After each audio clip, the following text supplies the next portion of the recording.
শুনেন বন্ধুগণ দিয়া মন আজব ঘটনা, সেই রাজীব গান্ধীর হত্যাকাণ্ড করে যাই বর্ণনায়। আমি বলে যাই শুনেন ভাই বড় দুঃখের কথা।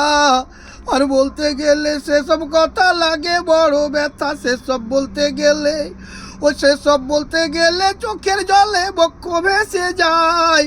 সত্যি কথা বলছি আমি, মিথ্যা কিন্তু নয়। ফিরোজ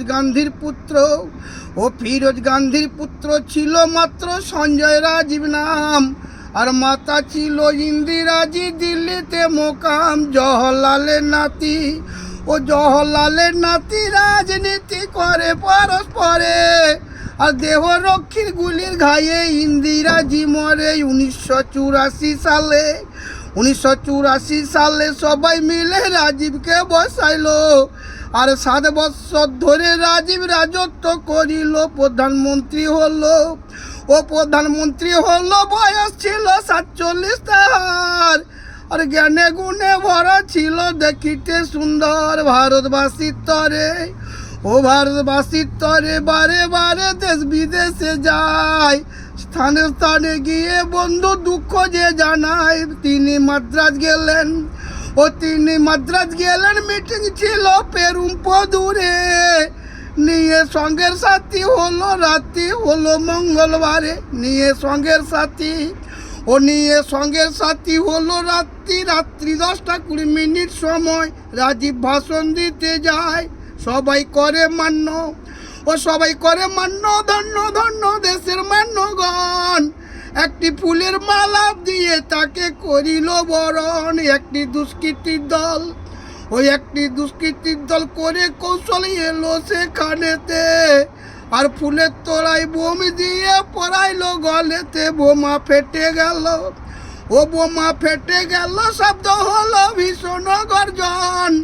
আর বোমের ওই আঘাতে রাজীব হারাইলো জীবন। সঙ্গে 9 জন মরল, আহত হলো আরো কতজন। আর হাসপাতালে গিয়ে কেউ হলো অচেতন। এই কি বিধির লীলা যায় না বলা, কি যে হয়ে গেল।